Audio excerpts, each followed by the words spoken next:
Hey everyone, it's Dr. Ramani. Welcome back to this YouTube channel on narcissism, narcissistic relationships, and healing from narcissistic relationships and just understanding them.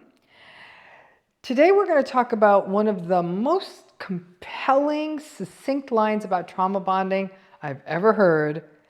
And one last video on this. It's from Succession. Let's take that line apart. I promise-ish that this might be one of my last times I talk about Succession. If you didn't watch it, you're burned out on it. If you did, even you might still be burned out on it. Now, here's the thing. You do not need to have watched this show. You do not need to be a fan of this show to find some use from this video. So it was a line that a character named Tom spoke to his wife, Shiv, about in their Hall of Fame toxic marriage. Here's what he said. He said, "I wonder if the sad I'd be without you would be less than the sad I get from being with you." So they were splitting up, and that's what he was commenting about. That line hit sort of the target square in the center, because that line is the struggle of everyone who ever wonders about or thinks about a narcissistic relationship ending or leaving one. It was the ultimate sort of line about how a trauma bond plays out, in this case, in this really dysfunctional marriage. The one thing that people learn when they leave a narcissistic relationship or one ends is that there was two different kinds of sad in this relationship.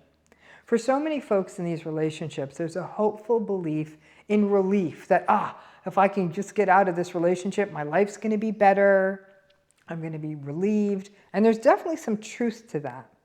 But pretty quickly, that relief will get swamped by the other sad.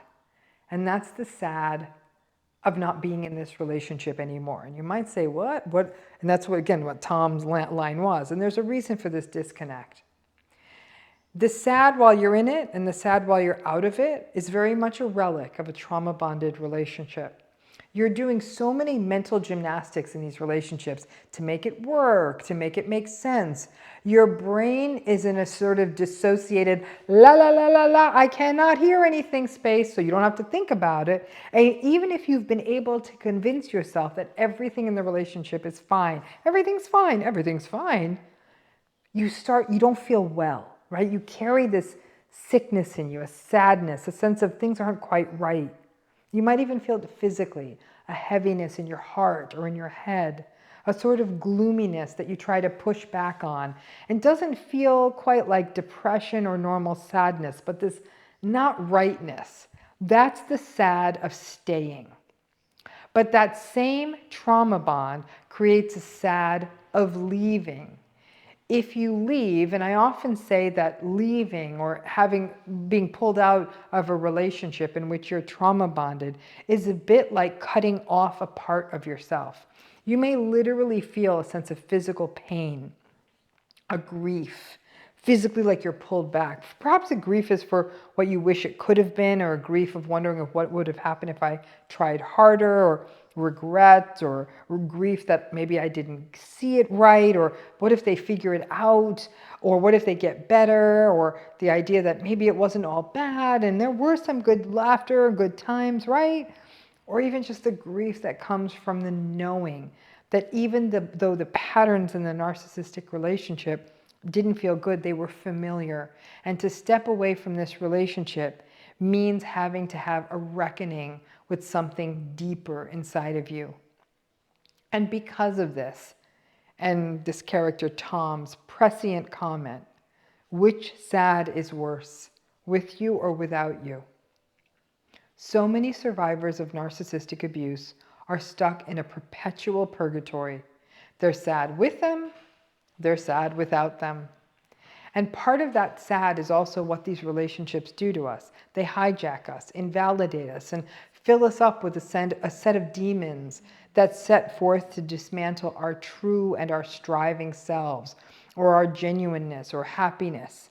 So it's not like just getting out of that relationship means that that internalized invalidation just goes away.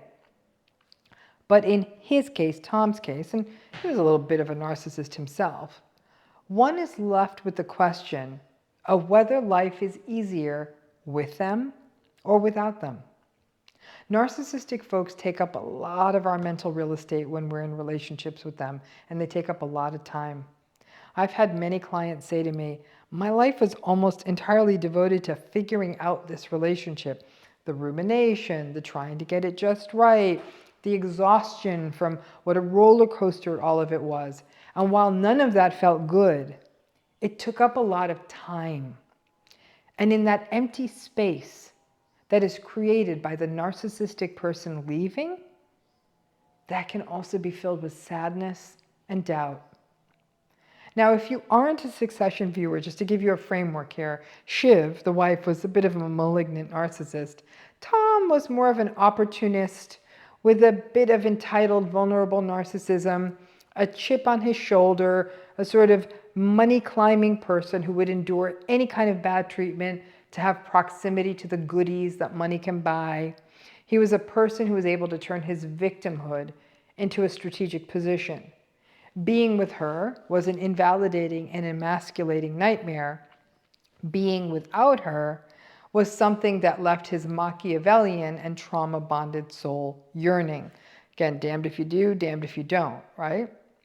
Ultimately, if you do have the capacity, the resources, the safety, and the supports to get out of a narcissistic relationship, ultimately it'll be a win because it'll give you the clarity, the distance from being manipulated and gaslighted, and then slowly having that procession back into your sense of self, or perhaps discovering it for the first time. Ending one of these relationships may not be a tidal wave of relief, but in the long game, it's going to probably be a win.